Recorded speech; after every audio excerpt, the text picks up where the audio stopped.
سرکار نے نہ لا ہے نہ حاجت اگر کی ہے سرکار ہم گواروں میں طرز ادب کہاں ہم کو تو بس تمیز فقط بھی ہم کو تو بس تمیز فقط بھی بھر کی ہے ہم کو تو بس تمیز فقط بھی بھر کی ہے اور اب دہلی میں بجنور سے آپ کو لے کے چلا الہ آباد سے اب لے چل رہا ہوں بھارت کی راجدھانی دہلی دہلی میں ایک شخص کا جس کا نام تھا دلو رام وہ بھی ہمارے تمہارے نبی کی نعت لکھتا تھا اس کا تخلص تھا کوثری پوری زندگی نبی کی نعت لکھتے رہے نعت پڑھنے کا انعام آپ ملاحظہ کریں میں تو کہتا ہوں سچے دل سے اگر کوئی نبی کی نعت پڑھتا ہے ایک وقت آتا ہے اسے ایمان کی دولت اگر مسلمان ہے عشق رسول انگڑائی لیتا ہے تو مصطفیٰ کا جلوہ دیکھتا ہے غیر مسلم ہے نعت کی برکت سے ایمان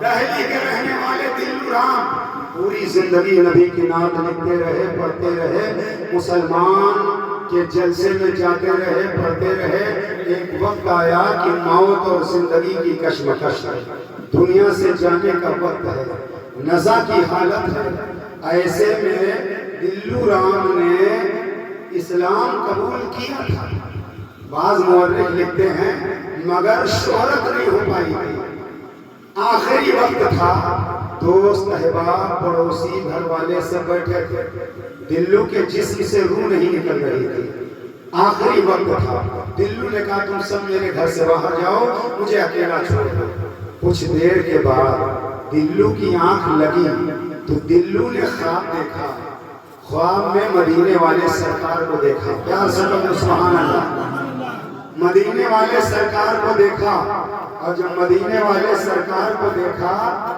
تو میرے مصطفیٰ نے فرمایا توجہ سے سننا آج بالکل موڈ بنا ہوا ہے انشاءاللہ بالکل تو میرے آقا نے فرمایا دلو رام سے پوری زندگی ہماری نعت پڑھتے رہے آخری وقت ہے کلمہ پڑھ دو مسلمان بن جاؤ دلو نے نبی کے کہنے سے کوئی پیر ولی کے کہنے سے نہیں نبی کے کہنے سے دلو نے کلمہ پڑھا اور جب کلمہ پڑھ لیا پہلے بھی شاعری کرتے تھے اور مسلمان ہونے کے بعد دلو نے قلم اٹھایا شعر سننا یار توجہ ادھر کرو دلو نے کلمہ پڑھنے کے بعد شعر لکھا جو گنگا سے پھسلا ہمارے پردھان جی ساتھی بیٹھے ہوئے اس لیے یہ ہر محفل میں ماشاءاللہ جاتے ہیں ہر محفل میں سے مراد میلاد کی محفل میں نے کئی بار دیکھا تو شعر سنو دلو رام نے کہا جو گنگا سے پھسلا تو کوثر میں نکلا گنگا سے پھسلا تو کوثر میں نکلا مجھے رب نے پانی ہی پانی میں رکھا جو گنگا سے پھسلا تو کوثر میں نکلا مجھے رب نے پانی ہی پانی میں رکھا کیا مطلب غیر مسلموں کے نزدیک گنگا کا پانی پوتر ہے مسلمانوں کے نزدیک زمزم شریف کا پانی پوتر ہے زمزم شریف کا پانی لاجواب ہے زمزم شریف کا پانی بے مثال ہے انہوں نے کہا جو گنگا سے پھسلا تو کوثر میں نکلا مجھے رب نے پانی ہی پانی میں رکھا یہ کلام یہ شعر لکھا اور انتقال کر گئے جب انتقال ہو گیا غیر مسلم آئے لاش جلانے کے لیے مسلمان آئے لاش کو دفنانے کے لیے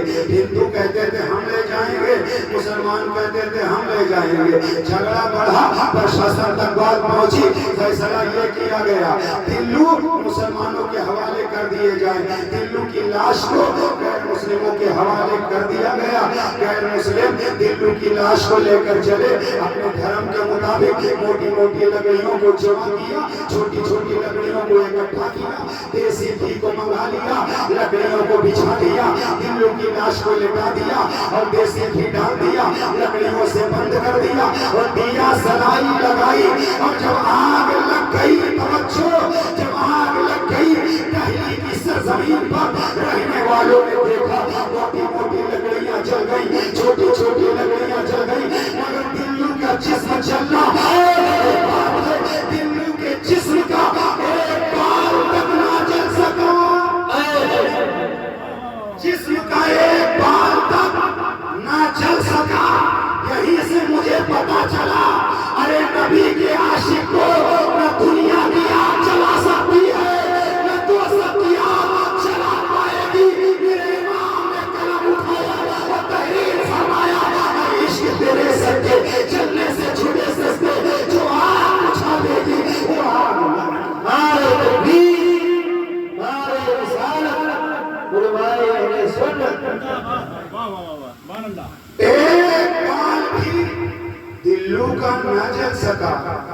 نبی کا عشق، نبی کی محبت اگر دل میں بیٹھ جائے تو دنیا کی آگ نہیں جلا پائے گی، دنیا کی آگ نہیں جلا پائے گی۔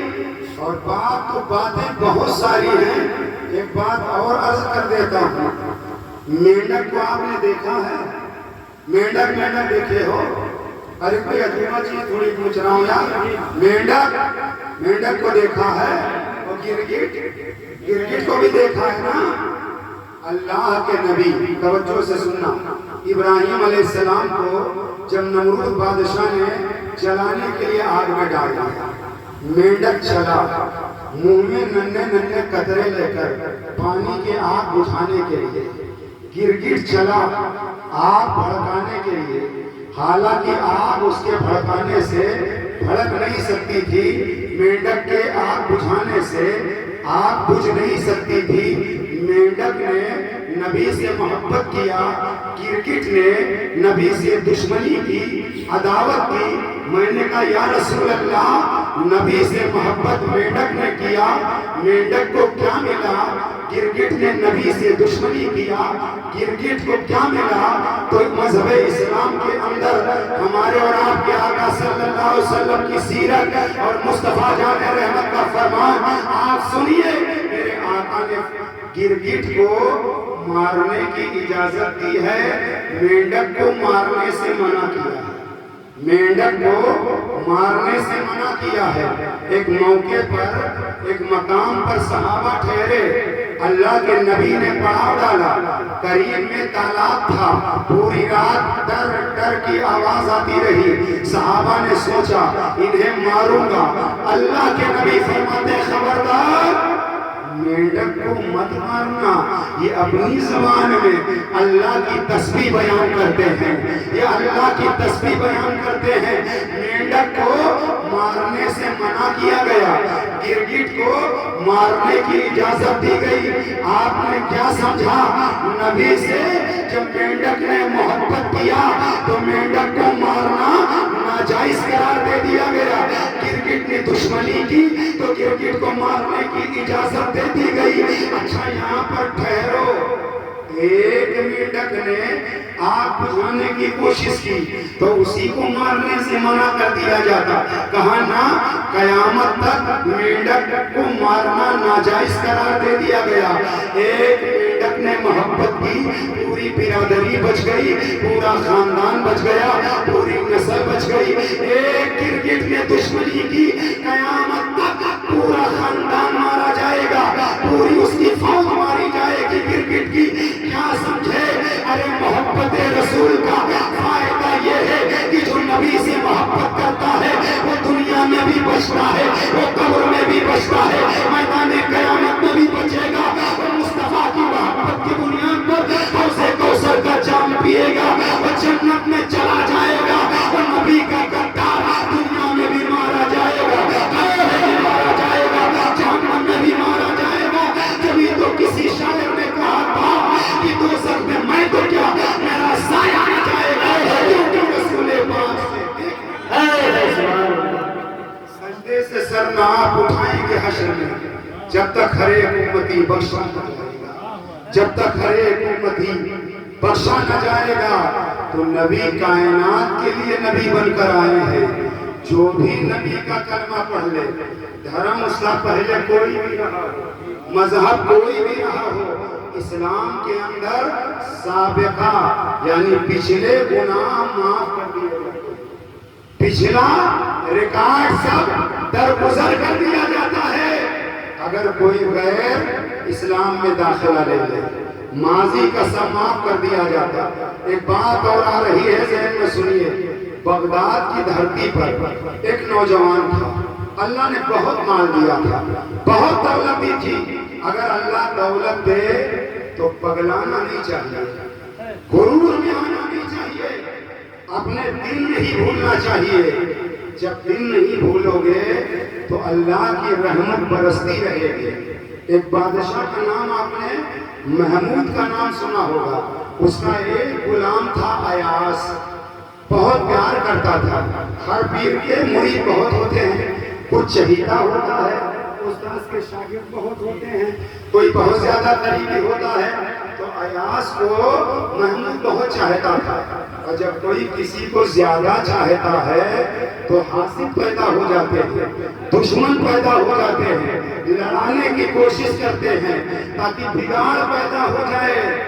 ایاس بادشاہ سے بہت محبت اور بادشاہ ایاس سے بہت محبت۔ لوگوں نے دیکھا یار ایاس کو اتنا بھاؤ مل رہا ہے، مجھے عزت نہیں مل رہی ہے، تو اب تاکنے لگے، پتہ لگانے لگے کوئی کمی ملے تاکہ دور کر دیا جائے۔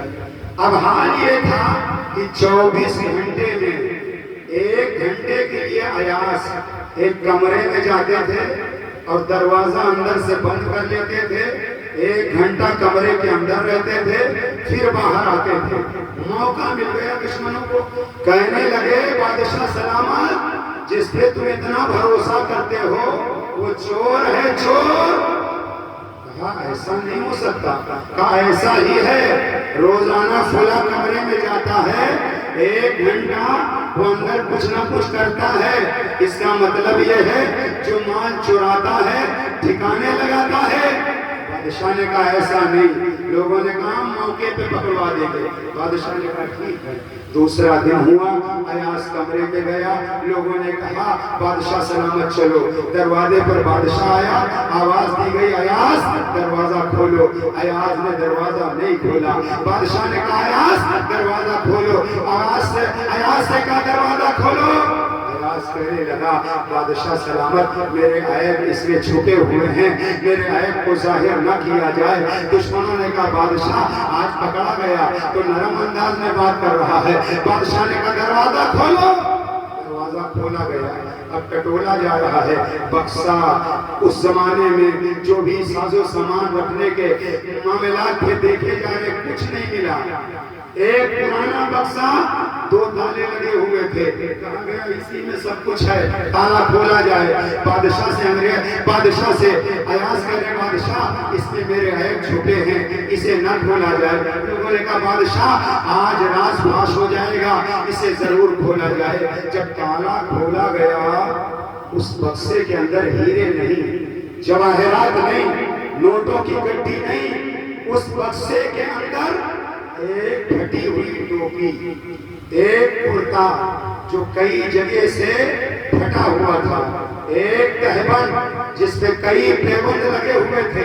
لوگوں کی آنکھیں پھٹی کی پھٹی رہ گئی۔ بادشاہ نے کہا ایاس یہ کیا ہے؟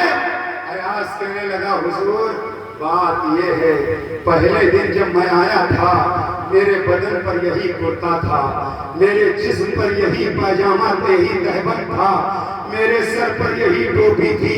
اے بادشاہ سلامت، آپ کی مہربانی، آپ نے اتنا نوازا کہ آپ کا قرب مجھے مل گیا، آپ کے قریب بیٹھنا مجھے مل گیا۔ اے بادشاہ مجھے اتنا نوازا گیا، اب میں مالا مال کر دیا گیا، مگر 24 گھنٹے کے اندر روزانہ میں کمرے میں آ کر دروازہ بند کر کے وہ قیمتی لباس اتار دیتا ہوں، پھٹی ٹوپی سر پہ لگا لیتا ہوں، تہبند پہن لیتا ہوں، کرتا پہن لیتا ہوں، اور اپنے نفس سے کہتا ہوں خبردار اترانا نہیں، خبردار دولت پر اترانا نہیں۔ جس دن آئے تھے یہی لباس بدن پر تھا، اوقات میں رہنا، کہیں ایسا نہ ہو یہ مال تمہارا چھن جائے۔ اے بادشاہ 24 گھنٹے میں آ کر کے میں یہ لباس اس لیے پہنتا ہوں تاکہ میری پچھلی زندگی یاد رہے، میں اپنی اوقات میں رہوں۔ اے مسلمانوں، اگر آپ ہم اللہ نے مار دیا ہے تو اکڑ کر زمین پر مت چلو، سینہ تان کر زمین پر مت چلو۔ اللہ خود فرماتا ہے وَلَا تَمْشِ فِي الْأَرْضِ مَرْحًا، زمین پر اکڑ کر مت چلو۔ اللہ نے مار دیا ہے تو غرور مت کرو، بھائی کو بھائی سمجھو، پڑوسی کو پڑوسی سمجھو، باپ کو باپ سمجھو، دوست کو دوست سمجھو، محبتیں آیا کام کرتے رہو تو تمہاری دولت برقرار رہے گی، مال بڑھتا رہے گا۔ اور اگر آپ نے دولت کے نشے میں، گناہ دولت کے نشے میں ظلم کرنا شروع کر دیا تو اسی دنیا میں نمرود تھا چلا گیا، قارون تھا چلا گیا، فرعون تھا چلا گیا،